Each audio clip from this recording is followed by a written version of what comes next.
Welcome back to the channel, guys. Today I have a few interesting pieces of content. The most interesting part being my dad in 3v3, who I will be fighting a little bit later in this video. And then the second, mostly irrelevant and potentially just skip past this part of the video content, is the news, which is probably the thumbnail and title of the video. But we're having some 10x events going on, which the reason why I say these are kind of pointless is because for Void Shards, yeah, you could pull a 10x champion, and same thing with the Affinity champions as well. You could pull them. Are you likely to pull them? No. If you're close to Mercy, that's the best time to actually try to pull these champions. However, if you're close to Mercy on Ancients and Sacreds, in my opinion, it's far better to wait for an extra legendary event than it is to gamble away your odds at possibly getting one of these champions from the shards. And to be honest, most of these champions aren't even game changing, and one of them isn't even worth going for, in my opinion, because of how, I hate to say that, Hegemon, I'm not even sure if he's worth going for. I used to love him. He used to be my favorite most wanted champion. However, he is pretty easily countered nowadays. He's still usable. He's still solid. But either way, let's talk about this real quick. So on Monday, 10x chance to summon Georgid from Void Shards. 10x chance to summon Candrafon from Ancients, Primals, and Sacreds. On Tuesday, 10x chance to summon Valkanen from Void Shards. And then a 10x chance to summon Prince Kymar from Ancients, Primals, and Sacreds. And then on Wednesday, we have a 10x chance to summon Hegemon from Voids, which I would probably skip. And then a 10x chance to summon UDK, Ultimate Death Knight, aka the free champion we got a while back, plus a champion from a champion training tournament. But you can summon him from Ancients, Primal, and Sacreds. Now, before I get into fighting my dad in 3v3, let's talk about what champion here is actually game changer and you may actually want to go for, which I don't know if I'd even recommend that, to be honest. But Georgid the Breaker, I'd say he's probably the best champion in all of this and the only champion possibly worth going for. The reason why, he's an extremely hard-hitting nuker. He ignores Stone Skin, basically, on his A3 ability. Well, not basically on his A3 ability. He definitely ignores it on his A3 ability. I don't use mine as much as I should. He's an excellent nuker. I mean, this ignores Strengthen, Stone Skin, everything that's annoying. Ignores some defense from his passive ability. AoE that hits super hard, places unkillable on himself. He is squishy, but this dude can do a lot of damage. He is a very solid champion. With Void Shards, there's really no extra legendary events, at least not yet. So if you're close to Mercy on Voids, in my opinion, going for Georgid is not a bad investment. Now, there's no other events going on alongside this to get points for, as far as I'm aware.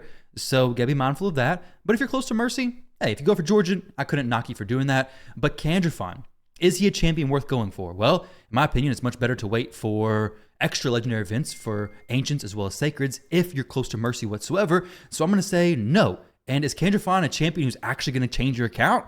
No. I mean, assuming you have decent nukers inside your account, which if you've been playing for a while, you have Sun Wukong, which is a decent nuker. Is Candrafon good? Yeah, he's an extremely good nuker, very tanky, especially if you have a champion like Duchess. I use him a lot, but is he worth gambling for? In my opinion, no. There's better champions than him. Harima's a good example, but also just waiting for an extra legendary event for most players is going to be better. He's going to be very good in the arena. So if you're somebody who's specifically looking for arena stuff, possibly worth going for. But to be honest, I just don't think it's worth going for really any of these 10x events except for possibly Georgid. Valkanen, I've not seen a ton about him as far as like actually being used meta. So he's a cool champion, got a super long skill kit. So like if you ever feel like reading a lot, this is a perfect champion to go to because man, this is a lot of text. And if you get bored, hit more info and you can read all the buffs and debuffs in the game. But either way, he's a good champion. Am I going to go for him? No, because I think other champions are possibly better. And there's more Void champions I'd rather wait for, Taras and Marichka, for example, in future 10x events. But of course, that is up to you. Prince Kymar, is he a game-changing champion? I would actually argue yes. I think Prince Kymar is a game-changing champion. This is a champion who, if you go for and you get him, that's incredible.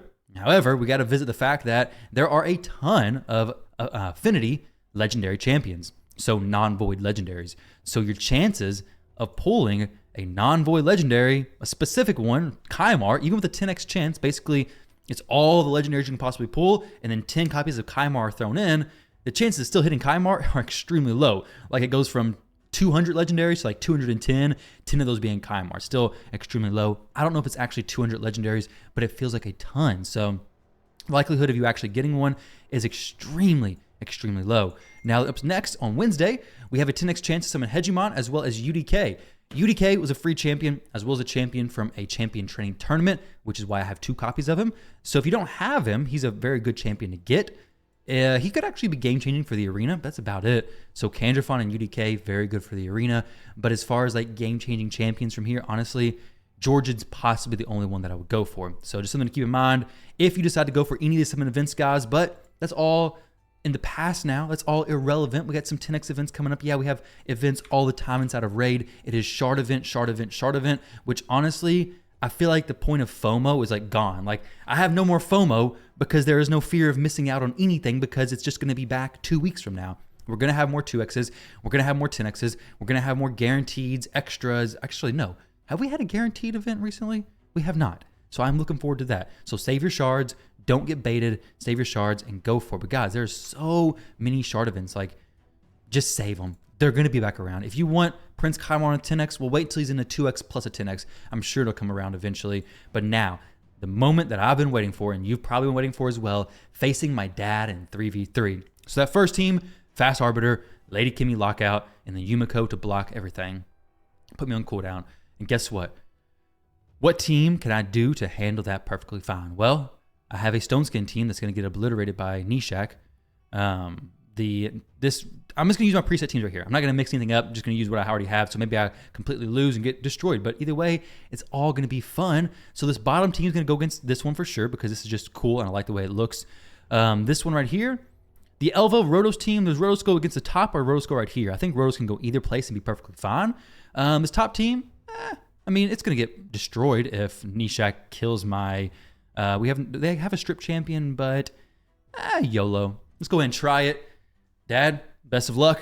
You got a little bit of a disadvantage because you're on the defense side of things, but hey, we're going to see how it actually goes.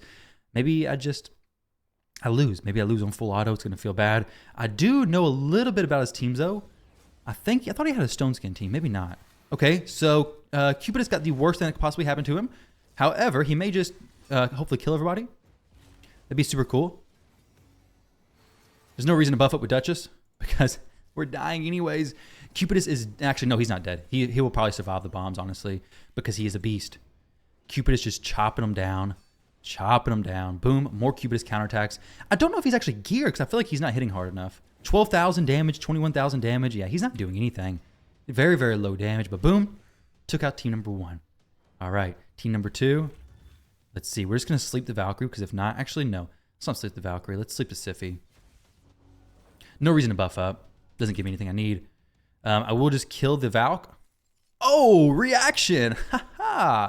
Very nice. Very nice. Okay, so a bit of change of plans. Now we go for the A2 on the Valkyrie. Let's see what happens next. I could buff up. They're going to get tons of turn meter. They're already taking a turn next anyways, so it doesn't really matter. The Valkyrie hit a little bit harder than I expected, to be honest. We got protection set Siphi popping, and he does too, I guess. Cool. Protection set Siphi. Nice. Tons of heals, though. Like, Siphi passive heals. We have Elva passive healing. We have so many passive heals. It's crazy. All right, so now this turn, we kill the Valkyrie. She's going to get res next turn. That's okay, because next turn, we're going to be wiping out a few people. We're going to be killing the Siphi, killing the Valkyrie. Bada bing, bada boom. Let's see how that plays out. Sleep. Okay, Valkyrie. Doing pretty decent damage, not gonna lie. Siphi, boom, 161,000 damage from Rotos. Not OP whatsoever. There we go. Team number 2, working it through. Oh, okay. Uko does the res. Very nice. Uko usually likes to use the speed boost whenever he feels like it, and he has no room for the res left. It's just, okay, I wasted my speed boost. There we go. And now we cannot res. Rotos is continually gonna get cleansed by Siphi, of course. Rotos plus Siphi duo. Constant cleansing from Elva, constant block debuffs up all the time. This team's very auto-friendly, which is what I love. I'm not autoing right now because this is a high-stakes match, guys. I cannot auto this. Got to make sure it works successfully. So now we just drop Valkyrie again. Hopefully, maybe kill Uko. I don't know. Maybe not. Oh, that was a bit... doesn't matter. Boom. Valkyrie's done. Extra turn. A2 on Uko. Ah, I got the weak hit. Got the old weak hit. That was a stun set Uko, right? Was it? I don't even know. Now, I do know that, or I'm pretty sure his UDK, I think it's in the next team, is not in Stone Skin. I should have remembered that before I did this fight. This is going on longer than I expected, not going to lie. Okay, well, the Piggy Boy's now a sheep, so maybe this speeds up a little bit. That wasn't very smart. Sleep the Siphi. Okay, so now, boom, drop this. 123k. Boom, steal some HP. And now, when Uko pops out, we'll be ready for him. I will be ready for him now. Let's see. Can we get extra turn with Rotos? No A3 wasted. No need to do that. Right. Here we go. Oh, why did I turn it on auto just to waste it? Terrible choice. But there we go. We got the Provoke. UDK with Provoke. Excellent. So UDK is a good champion. This is a good showcase for him, I guess. UDK, definitely a very solid champion. Throw some accuracy on him as well, and you're going to have some good results. Oh, Swift Parry Uko. Okay. Okay, I thought it was a stun set, but I guess that makes sense why I haven't been stunned the entire match. So, Swift Parry Uko. We have a Protection set Siphi. We have a Guardian set UDK. I have a little bit of insider information there. We got a lot of interesting stuff. We got a about to be petrified Mighty Uko here for sure. Yeah, doesn't even have a chance to do anything. 100%. But we're taking all those buffs. Those buffs are now my buffs. And guess what? Hefrak, he's not a happy dude.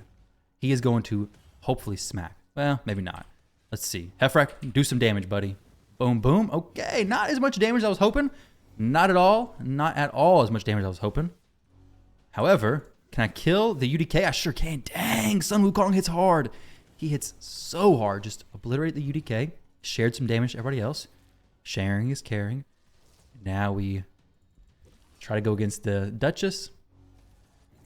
It's tanky. She's doing good. The UDK build, though, Guardian set, I mean, after the first 2 turns, it doesn't really matter what set he's in, so Guardian may have more benefits. Here we go. We have no increase. We do have an increased attack. Who gave me the increased attack? Oh, I stole it. Let's steal it again. Sun Wukong is a very solid champion to be using, especially if you have no res champions in a team. Because he can just res himself. So just bring some tanky support champions, and boom, he reses himself. That's a tanky Mithrala. I wouldn't be surprised if this Mithrala solos some people sometimes. There we go. Boom. 125k. Wow. So GG's to my dad. I had a little bit of insight into his teams. I kind of know how they're situated. I had helped. We put some teams together whenever he was over. So I got a little bit more information than most players would have. Maybe it was cheating. I don't know. I don't know if we call it cheating or just using my advantages. But guys, either way, thank you all very much for watching the video. I hope you enjoyed that juicy 10x announcement. And yeah, I'll catch you guys in the next 10x announcement video. Later.